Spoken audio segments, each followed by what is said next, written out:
Hello, Andrew Gomison here with Speaking for Him. Thank you so much for clicking on this video. I hope that you enjoy this content and that you share it with your family and friends. Let's jump into today's devotional.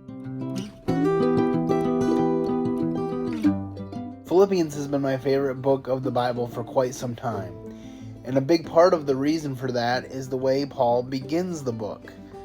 He says in Philippians 1:3-6, I thank my God upon every remembrance of you, always in every prayer of mine for you all, making request with joy, for your fellowship in the gospel from the first day until now, being confident of this very thing, that he which hath begun a good work in you will perform it until the day of Jesus Christ. So what is Paul trying to teach us in this passage?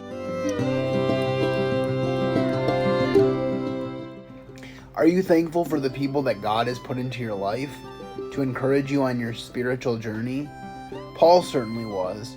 He said to the Philippians, I thank my God upon every remembrance of you. It's important for us to be thankful for everything God has given us, but I think most importantly, the people that he puts in our lives. They are the only thing that we can take with us into eternity.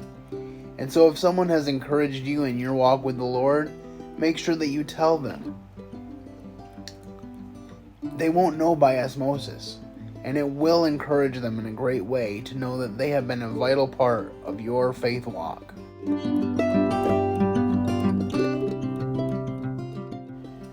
Paul goes on to say, always in every prayer of mine for you all, making request with joy.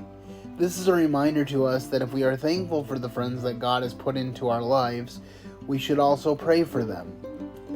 One practice that I try to constantly incorporate into my prayer life is that when I tell someone I will pray for them, I pray immediately. This way, I don't have time to forget what I promised. Another thing I would add on this topic is that if God brings someone to your mind and wakes you up in the middle of the night thinking about them, or if he brings them to your mind in the middle of the day, it's a good opportunity to pray for them and also possibly to reach out and see how they are doing. You may be surprised and find out that your prayer came in just the nick of time.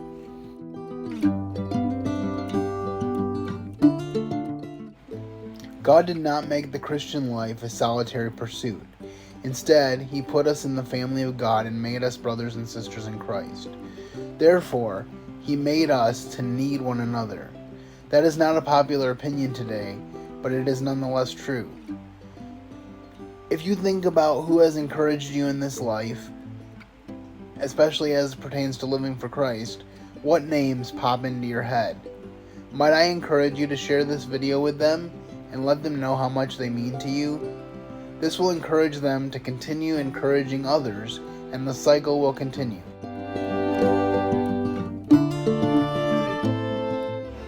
Paul was confident that the work that God had begun in the Philippians, he would continue until he came back.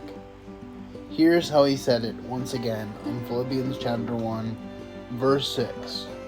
Being confident of this very thing, that he which hath begun a good work in you will perform it until the day of Jesus Christ. We don't need to worry about the future because we can believe that God has a plan for our life and that he will work that plan in our life. Philippians chapter 2:11 actually further enhances this verse by saying, for it is God who worketh in you both to will and to do of his good pleasure. My prayer for you is that you would realize that God's perfect plan for you is even now being worked out, and that you can trust him to lead and guide you in it. Thank you for watching this video. If you liked it, could you take the time to subscribe and ring the bell so you don't miss our future content? Also, if you would like more information on what it means to have a relationship with Jesus Christ that would allow you to experience the joy that is detailed in this passage, please contact me via my website at www.speakingforhim.com. Thank you, have a great day, and keep serving the best of masters.